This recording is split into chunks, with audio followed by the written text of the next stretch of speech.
Merci d'être venus nombreux pour assister à ce débat autour de la médiation culturelle. Récemment, une étude publiée par l'Observatoire des politiques culturelles en Fédération Wallonie-Bruxelles montrait que, à côté des coupures qui existent entre la haute culture et la culture populaire, il existait un autre fossé qui était en train de se créer entre les personnes qui utilisent, qui fréquentent la culture et un public de plus en plus nombreux qui ne fréquente rien.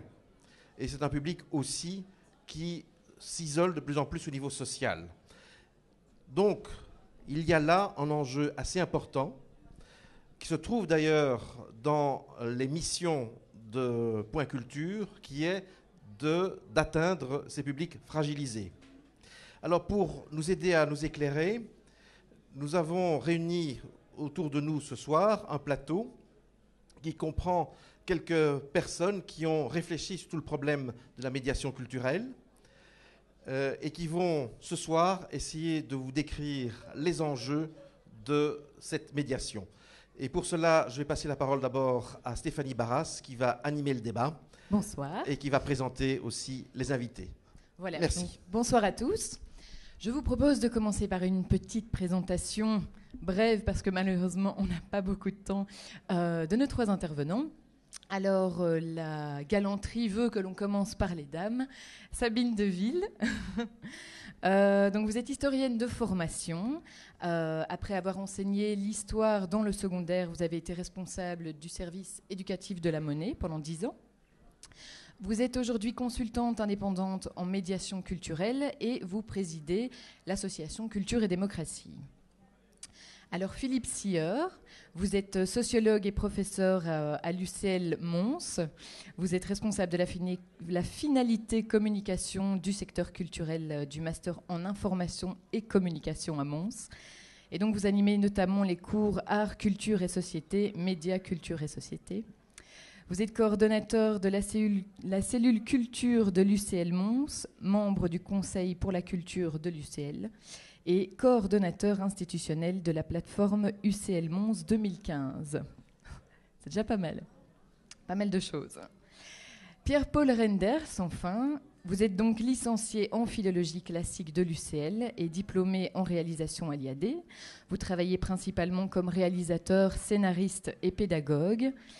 Et cette année, UCL Culture vous a proposé d'animer le séminaire Artistes en résidence, donc de la mineure en culture et création. Voilà, donc nos trois intervenants. Alors, la médiation culturelle, je vous propose d'essayer de faire une petite définition de ce qu'est la médiation culturelle, ou en tout cas de mettre des mots dessus. Je sais qu'on pourrait en parler pendant des heures, malheureusement, on n'a qu'une demi-heure pour le faire. Donc, voilà. On peut commencer par Sabine ou par Philippe. Donc, définir la médiation culturelle me semble une entreprise vouée à l'échec parce qu'il faudrait d'emblée parler des médiations culturelles et pas de la médiation culturelle. Les formes et les pratiques et les modalités, et même les publics auxquels elle s'adresse, les espaces dans lesquels la médiation peut se déployer sont à ce point hétérogènes qu'il n'est pas possible, je crois, de définir la médiation culturelle. Ça marche, je pense. Oui, ça marche. Ça suffit? C'est suffisant? Par ailleurs, et d'entrée de jeu, je voudrais lancer le débat, non pas avec mais avec M. Van Langenhoven, parce que je récuse absolument, en matière de médiation culturelle, les expressions haute culture et populaire. Je trouve ça, je pense que c'est déjà un prérequis avec lequel il faut rompre d'entrée de jeu. Parce que la médiation culturelle, ce sont aussi des affaires de circulation multiples. Il ne s'agit pas de prendre des masses de publics dépourvus de culture et de les amener à une supposée culture indispensable pour respirer. Je ne vois pas ça du tout comme ça. Ça me paraît beaucoup plus compliqué et ça va être compliqué de tenir ça en une demi-heure. Donc, je passe la parole à mes... D'accord. Philippe, okay. Si...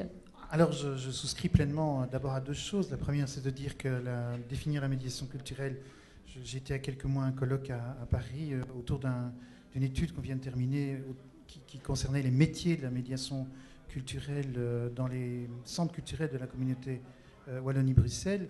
Et c'était assez intéressant parce qu'il y avait là toute une série de personnes qui se disaient non, le colloque porte bien ces 3 jours sur la médiation culturelle, mais on ne va pas essayer de la définir, ça prendra plus que 3 jours. Mais c'est vrai aussi que, bon, on est quand même là aussi pour tenter de répondre à cela. Alors, c'est très clair que la médiation culturelle, c'est d'abord un échange entre un objet, entre des personnes et entre plusieurs personnes. Et cet échange, évidemment, joue à des tas de niveaux différents. D'une certaine manière, ça peut être un émetteur, des traducteurs.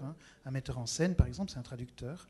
C'est quelqu'un qui traduit les textes d'autres et qui va leur donner une certaine forme. Et de là, il va y avoir tout un jeu autour d'une mise en scène qui va jouer et qui va toucher un public. Et donc, on est bien dans un système relativement complexe qui opère. Alors, c'est vrai que quand on regarde les définitions de la médiation culturelle, on a médiation culturelle, on a médiation artistique, on a même médiation esthétique aussi. D'ailleurs, certains auteurs ont tendance à distinguer les choses, mais ça reste relativement compliqué. En tout cas, m'arrêter là pour l'instant, parce que Pierre-Paul, je te cède la parole. Moi je suis loin d'être un spécialiste comme vous. Je ne réfléchis pas. Moi, je fais donc comme je suis dans la culture où j'essaye d'y être en tout cas. Mais ce qui m'a frappé dans l'introduction de Benoît, c'était que médiation sonnait un peu comme remédiation en fait. Et ça, il y avait un côté où a priori, on se dit, mais la médiation culturelle, c'est quelque chose qui devrait être normal. On ne devrait même pas en parler, ça devrait couler de source. Et là, ça renvoie à des questionnements fondamentaux sur nos sociétés. Pourquoi est-ce que c'est nécessaire ? Alors que théoriquement, de mon point de vue, la culture, ce n'est pas quelque chose qui est un vernis, quelque chose qu'on peut ajouter au-dessus. C'est ce qui est au cœur, en fait. C'est ce qui est au cœur de la civilisation, de la société, et on est dans une inversion de valeurs complète qui fait que maintenant c'est l'économie qui semble être au centre, alors qu'en fait la culture a acquis un espèce de statut périphérique comme ça, où on se demande, le MEDEF se demande s'il ne faut pas supprimer le statut des artistes en France, et des choses comme ça qui sont... Moi je suis en plein dans ces questions-là pour l'instant, donc c'est plutôt ça qui me parle. Merci. Alors, on peut parler peut-être des enjeux. Ça va peut-être nous aider à préciser un petit peu la médiation culturelle. Les enjeux qui ont évolué au fil des ans, puisqu'avant, il s'agissait surtout de donner des clés de compréhension. J'entends qu'on m'entend mieux. Donner des clés de compréhension au public. Aujourd'hui, ça a évolué. Peut-être, Sabine, vous pouvez nous expliquer un petit peu de quelle manière les enjeux ne sont plus les mêmes qu'avant. Oui, je peux faire ça, mais je voudrais simplement d'abord prendre l'intervention ici et ajouter un tout petit coup, parce qu'en effet, le fait qu'on s'intéresse à la médiation culturelle, que décidément et d'évidence, les pratiques de médiation culturelle se multiplient, peuvent aussi être considérées comme un symptôme. Un multiple symptôme. Le premier symptôme serait en effet que l'écart... Il a quand même des états d'âme, mon micro. Que l'écart entre, effectivement, une pratique culturelle, un apprivoisement naturel de la création, une confrontation naturelle, régulière, dans le quotidien et dans l'existant de tout un chacun, est devenue une chose. Est-ce qu'elle est perdue ? Est-ce qu'elle est moins répandue ? Je ne sais pas. Elle est peut-être liée au fait que l'école n'est pas, semble-t-il, pour priorité de faire valoir que l'expérience sensible, que l'écoute, que le regard, que l'expression, que la création, que l'expression de soi, que tout ça sont des choses essentielles pour fabriquer un humain.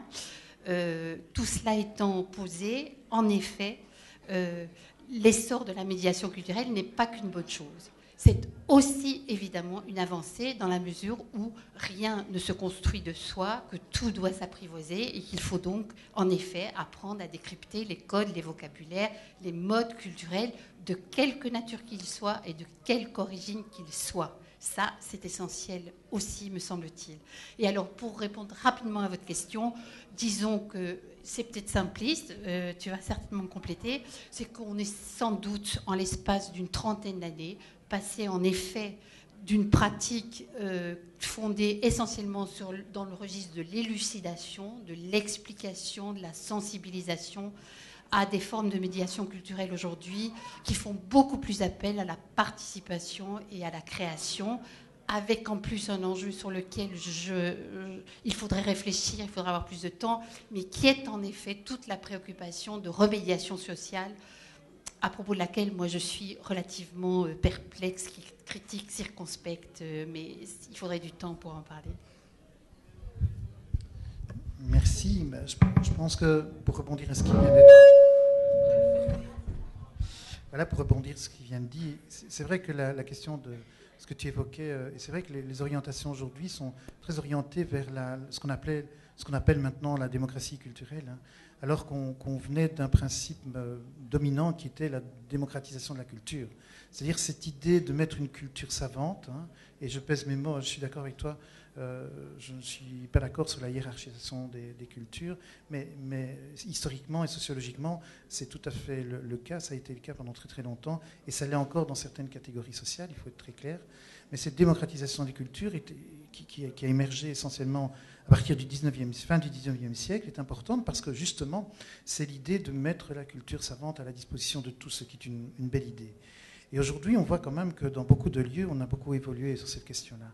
Et c'est l'idée de participer, c'est-à-dire de ce que je disais tout à l'heure, cette dimension d'échange est importante, parce que justement, elle enrichit les deux, tant l'artiste à la limite, tant l'artiste d'ailleurs que le spectateur, l'auditeur, mais c'est aussi l'idée de faire produire auprès des gens, de révéler, on leur permet de révéler leur créativité, et de plus en plus on va vers ça. Et dans cette logique de démocratie culturelle, on sort un tout petit peu, sans doute pas assez si je prends l'introduction qui a été faite tout à l'heure, mais on essaie aussi de sortir de cette logique de catégorie sociale ou dite classe sociale précédemment, d'essayer d'ouvrir en tout cas de plus en plus vers cette créativité qui fait sens, et on utilise l'art, on utilise la culture comme élément de valorisation. L'idée est toujours quand même de créer du lien social. Et c'est ça qui est important. Dans une société qui est individualiste, mais qui va au-delà de ça, qui est aussi subjectiviste. Alors je pourrais développer ça très longuement, mais j'ai bien juré que je ne le ferai pas.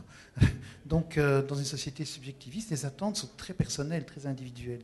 Et par exemple, dans la médiation, on doit pouvoir répondre à ces différentes attentes, ce qui est relativement compliqué.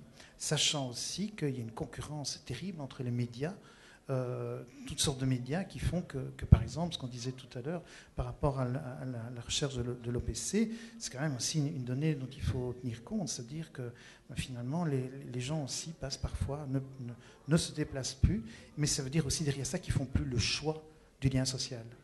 Et donc, qui peut faire ça? On revient à ce que tu disais tout à l'heure, moi je vais élargir, c'est la question des institutions. Et avec un paradoxe relativement fort, c'est que toute une série de collègues ont écrit avec beaucoup d'opportunités depuis les années 80 ce qu'on peut appeler le déclin des institutions comme espace de normes, comme espace de socialisation. Et donc ce qu'on rencontre aujourd'hui, c'est qu'évidemment c'est quand même ces institutions qui doivent répondre, et institutions comme celle-ci, hein, comme l'école, comme la famille, etc., etc.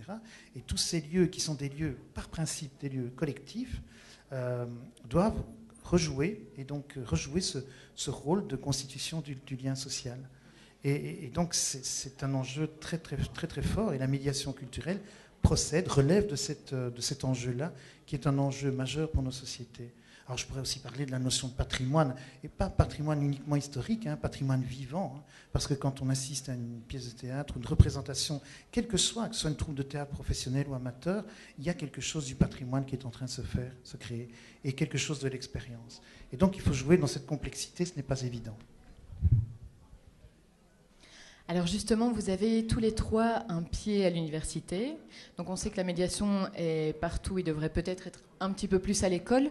À l'université, justement, quel rôle l'université devrait avoir par rapport à la médiation culturelle? C'est une question très vaste aussi, hein. De nouveau, on n'a qu'une demi-heure, mais... Non, moi j'ai été très surpris en tant qu'invité, comme artiste en résidence, de découvrir le programme de la mineure en culture et création qui existe ici à l'UCL.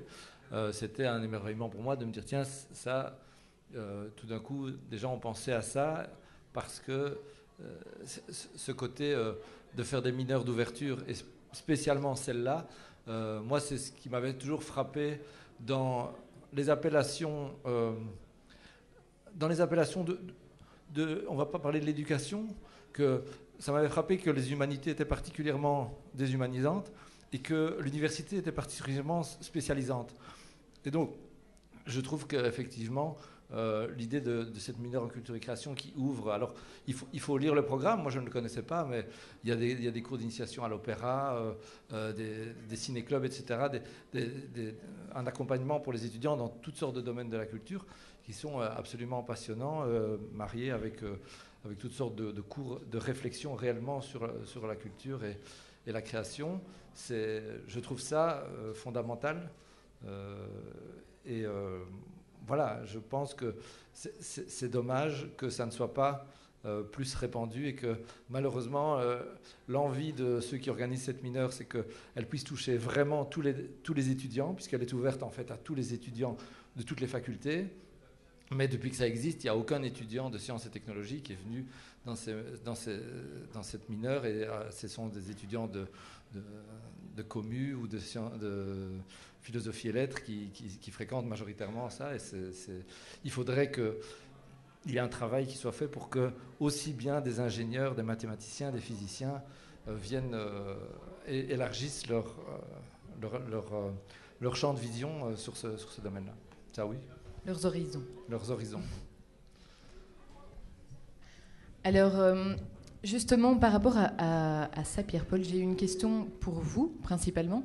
On voit, avec l'avènement de la culture, avec l'importance que ça prend aujourd'hui, la médiation culturelle est un peu sur tous les fronts. Et notamment, on voit que des pratiques peut-être plus... comment dire, des pratiques qui ne sont pas expertes, donc amateurs, voilà, c'est le mot que je cherchais. Donc il y a beaucoup d'activités qui ont un objectif finalement de production avec des présentations publiques à la fin. Est-ce qu'il n'y a pas pour les artistes une crainte, peut-être que l'expertise justement se perde peu à peu, que ce soit tellement peut-être accessible à beaucoup de monde?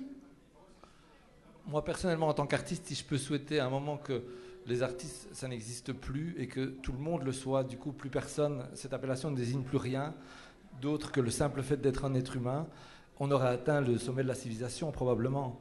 Donc pour l'instant, nous on est en train de débattre ici en Belgique sur le maintien d'un statut pour les artistes, parce que les artistes posent problème, ils ne rentrent pas dans les cases entre employés ou indépendants, parce qu'ils travaillent de façon intermittente. En plus, il y a 36 sortes de créateurs, enfin d'artistes. Il y a les créateurs, les performeurs, et ça pose un problème énorme parce qu'on n'entre pas dans les cases. C'est évident puisque c'est de l'art. Ça ne peut pas rentrer dans les cases. Le jour où l'art rentrera dans les cases, ce ne sera plus de l'art. Et donc nous, on en est à avoir cette réflexion. Comment faire pour qu'un artiste puisse obtenir une certaine allocation, mais que ça ne soit pas... Et à un moment... Moi, j'en suis arrivé à me dire, on parle de cette allocation universelle, et je trouve que cette allocation universelle, ça devrait être l'allocation d'artiste, en fait. C'est elle qui nourrit l'artiste qui est en chacun de nous. Donc ça, c'est effectivement... Bon, mon métier, c'est d'être utopiste, évidemment, mais c'est ça mon point de vue sur la question. Donc jamais je vais me sentir dépossédé de la pratique artistique, parce qu'il y a de plus en plus d'expositions faites par des jeunes. Voilà, quand on voit la Zinneke Parade sur Bruxelles, on ne va pas dire attendez, c'est quoi ça? Où sont les vrais artistes? Ce sont des gamins de quartier qui ont fait ça. Ce serait aberrant. Alors j'ai une question qui s'adresse à vous trois. On voit que c'est un petit peu compliqué de définir la médiation culturelle de manière globale. Et c'est vrai que le métier de médiateur culturel, bien que présent par rapport à tout ce qu'on a aujourd'hui, toutes les formes de culture, n'est pas encore un métier en soi. Il n'y a pas de formation pour être médiateur culturel. Alors je vous pose la question, peut-être avec vos expériences diverses, quelles pourraient être les qualités et ou les compétences d'un médiateur culturel ? On a 3 quarts d'heure. Malheureusement, non. On va essayer de donner la parole au public aussi après, mais...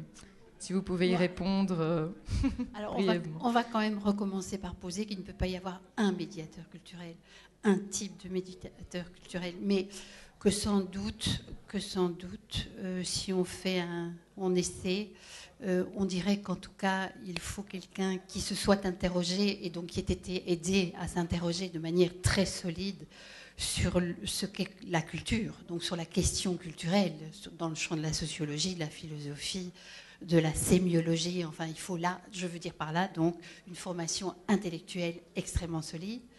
Je crois qu'un vrai médiateur culturel est quelqu'un qui est un gourmand, un curieux, un praticien, et donc idéalement peut-être aussi quelqu'un qui a une pratique artistique particulière, mais pas nécessairement, enfin probablement c'est un plus, qu'il soit immergé lui-même dans une expérience artistique et culturelle forte, quelle qu'elle soit, et par ailleurs, évidemment, quelqu'un qui se frotte à la question, sinon de la pédagogie, au moins de la relation, puisqu'en effet, la médiation, c'est fondamentalement une question de relation. Donc au moins à quelque chose qui soit de cet ordre-là. Quelqu'un qui puisse mettre en mouvement, mettre en question, parce qu'on ne l'a pas beaucoup dit, la médiation culturelle, me semble-t-il, n'a pas pour objet de rendre tout clair, surtout pas, surtout pas. La médiation culturelle doit questionner, doit problématiser et ce n'est pas moi qui l'ai dit, c'est Jean Caunes qui est un grand spécialiste de la médiation culturelle qui l'a dit, et je crois que ça c'est fondamental. Il faut absolument laisser à la chose dont on s'approche son mystère et cette espèce d'irréductible illisibilité. Quand on est dans le champ de la culture et de l'art, on ne peut pas prétendre tout élucider, faute de quoi on aurait complètement raté la cible. Ce qu'il faut, c'est donner l'envie du mystère et de l'aventure. En dehors de ça... Oui. Et je souscris évidemment notamment à ce que tu disais de ce que disait Jean Caunes. Et c'est d'autant plus intéressant évidemment qu'on se rend compte qu'il y a une orientation très forte et presque historique qui est de dire la médiation culturelle se tourne vers les savoirs. Autrement dit, il faut apprendre, ce sont les connaissances qui doivent être mobilisées. Or, on se rend compte aussi et tu as tout à fait raison, il y a aussi tout l'aspect sensitif. Moi, je dis à mes étudiants, soyons très clairs, vous allez à une exposition, vous pouvez apprendre plein de choses sur l'exposant, plein de choses, mais ceci dit, comment vous avez ressenti les choses ? Et ça aussi, c'est très important, parce que ça correspond à ce que je disais tout à l'heure, cette société subjectiviste qui est fondamentale. Alors le rôle du médiateur, dans l'étude qu'on a faite sur les centres culturels, je peux vous dire que c'est très, très, très variable. Et quand vous avez un centre culturel où il y a 40 personnes, un centre culturel régional, et un autre où vous avez une animatrice directrice toute seule, dans une ville de petite taille, mais très urbanisée, vous ne faites pas le même métier. Pourtant, vous êtes médiateur culturel. Je voudrais juste dire aussi que c'est vrai qu'en France, où ils ont évidemment un volume plus important, ils ont des métiers autour de la culture et c'est quelque chose d'important. C'est vrai qu'à l'université, chez nous, on n'a pas ça. On a, vous savez, puisqu'on l'a dit tout à l'heure, une communication du secteur culturel et non marchand. Et ça oriente vers ça, en tout cas, c'est important. Mais ce n'est pas ça, ce n'est pas une professionnalisation. Et donc, c'est vrai que ça, dans le monde, alors ça existe par contre, je crois, en haute école, de façon plus spécifique, mais on appelait ça animation socioculturelle. Or, on ne fait plus uniquement de l'animation socioculturelle au sens strict. On pourra évoquer très longuement aussi le fait d'être au fait justement des nouvelles technologies qui devient aujourd'hui très très indispensable. Les musées deviennent des centres d'interprétation, ou en tout cas de plus en plus, avec derrière ça toutes les questions autour de la muséologie et du fait de finalement toucher tant le savoir que l'être. Et ça, c'est quelque chose d'important en termes de médiation, il faut toucher les deux. Mais toucher l'être ne suffit pas, parce que sinon on renvoie à ce que je disais tout à l'heure, c'est-à-dire une individualisation, une subjectivation accrue. Il faut aussi des lieux d'échange. Comme ici, enfin, je veux dire, le lieu prête à ça, et ça c'est quelque chose d'important. Il faut des lieux d'échange informels, et il faut des lieux d'échange organisés, et je reviens à ce que je disais tout à l'heure, dans évidemment des institutions telles que ce que j'ai défini tout à l'heure. Voilà. Merci. On va peut-être donner la parole au public, s'il y a des questions.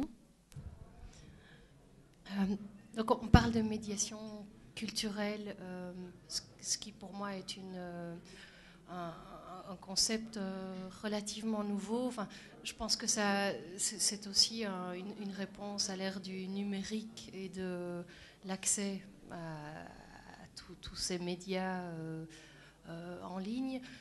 Je me pose aussi la question des financements et des pistes de financement, les enjeux de tout ça. Voilà. Est-ce que... Je peux en tout cas répondre pour les centres culturels, ce qu'on a quand même étudié de façon assez approfondie.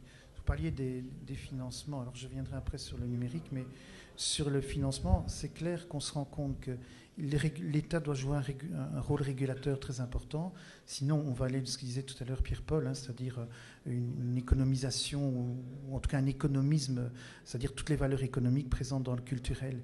Et on se rend compte par exemple que le législateur, en tout cas sur le plan des centres culturels, a relativement bien pensé, et il y a des contrôles qui se font de façon à ce qu'on garde tout le travail de démocratie culturelle dans ce type de lieu, que l'on garde toute l'animation auprès de publics défavorisés, etc., et qu'on ne reste pas, par exemple, dans ce qui peut être très porteur, c'est-à-dire souvent la programmation.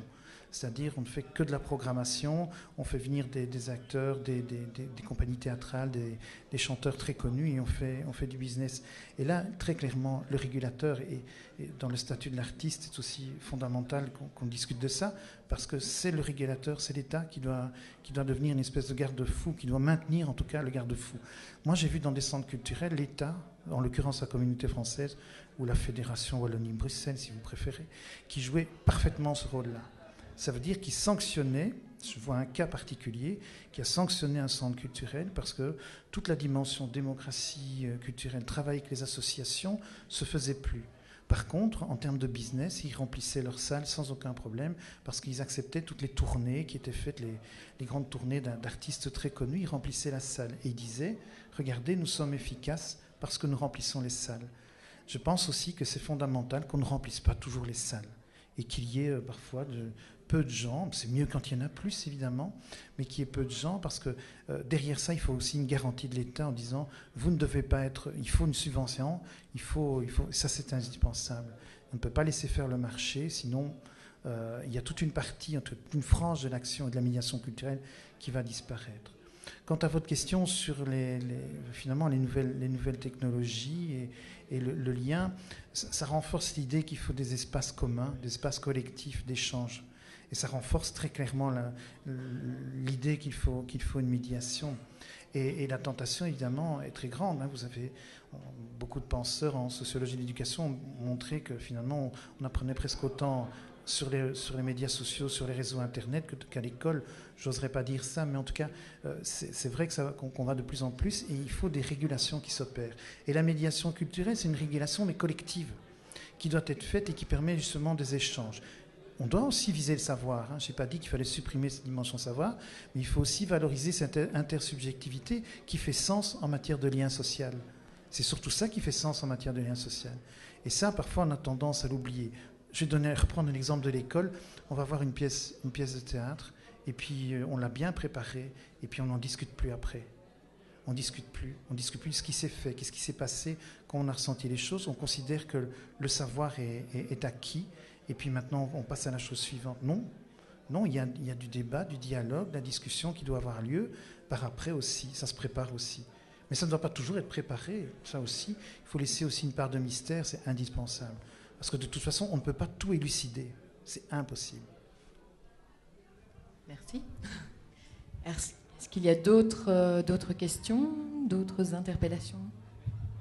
Françoise Florence Michel, qui est l'ancien député provincial pour la culture.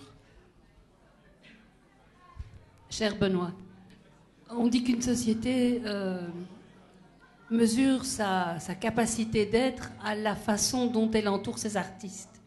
J'ai entendu Pierre-Paul Redders nous parler de cette allocation universelle ou cette idée très idéaliste qui, pour lui, serait vraiment de plus délivrer aux gens pour être eux-mêmes et donc être artistes. J'aimerais bien qu'il développe un petit peu autour de ça. Je trouve que c'est vraiment un creuset d'imagination et de remise en question du système dans lequel nous sommes.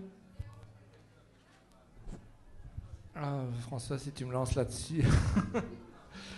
Non, mais je ne sais pas, j'ai l'impression que l'idée est suffisamment puissante pour que justement elle fasse son chemin dans la tête de chacun.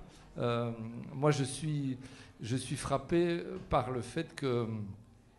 Moi, je suis un adepte de l'imagination au sens propre, mais au sens large aussi, au sens de la créativité. Et je suis parfois effrayé quand je vois que dans les cours de... Et je vais rejoindre le propos de Sabine.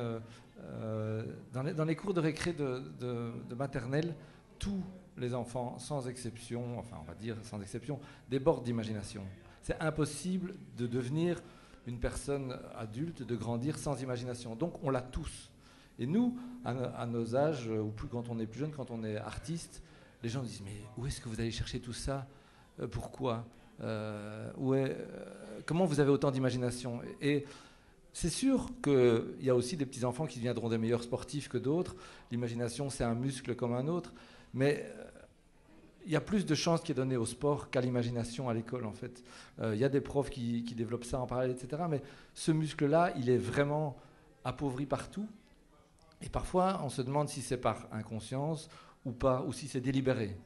C'est-à-dire que je pense que les gens qui sont, on le disait, imaginatifs, curieux, créatifs, ils sont très difficiles à maintenir en place.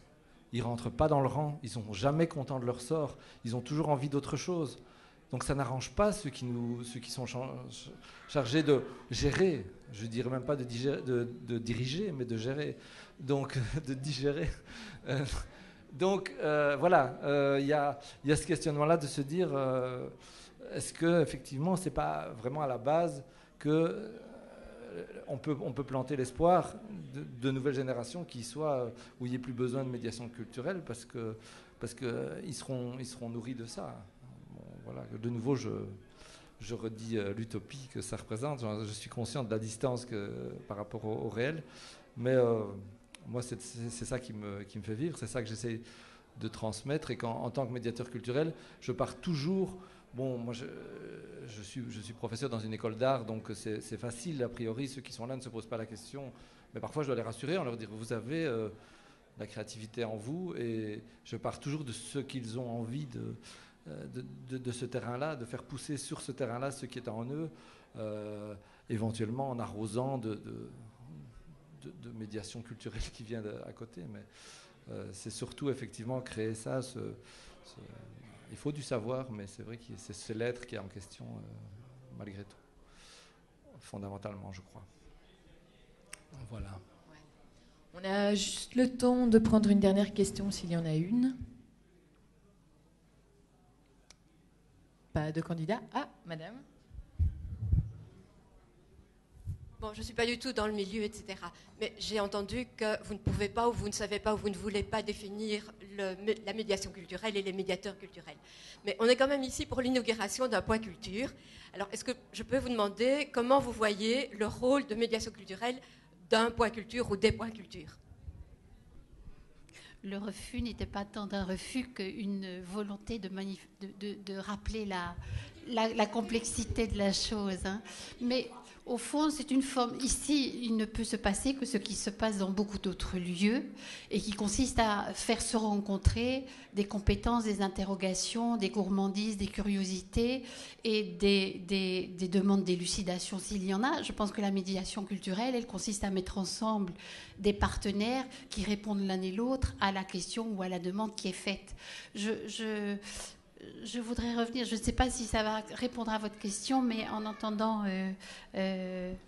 Pierre-Paul, je veux toujours dire Pierre-Olivier, Pierre-Paul, j'aurais envie de dire aussi, pour avoir travaillé effectivement longuement dans une institution culturelle, il me semble que les institutions culturelles, d'une manière générale, font depuis 20 ans, prennent depuis 20 ans des initiatives qui sont assez remarquables et qui correspondent sans doute d'une part à la préoccupation dans laquelle elles sont de s'assurer des publics pour les générations futures, mais pour l'expérience que j'en ai, et j'en ai connu beaucoup, il me semble que ça correspond aussi à une véritable préoccupation dans le chef de ces institutions culturelles, centres culturels, maisons de musique, de danse, d'opéra, peu importe, une véritable préoccupation de rendre lisible, de rendre audible, de rendre possible une participation des publics à l'offre culturelle ou artistique qu'ils donnent. Et puisqu'on n'aura pas été beaucoup en débat, je serai peut-être bien un tout petit peu en débat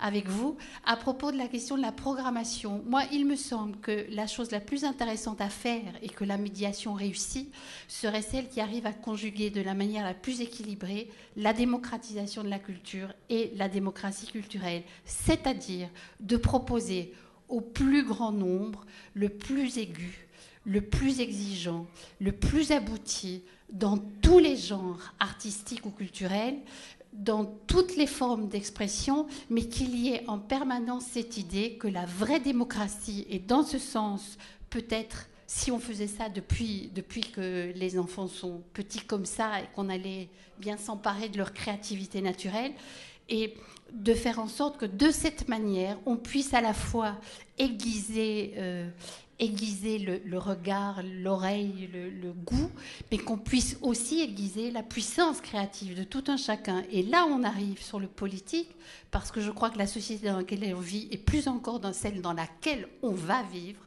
va requérir de chacun de nous, et surtout des jeunes, une faculté de créativité, d'imagination, de réactivité, d'inventivité et d'insoumission extrêmement nécessaire.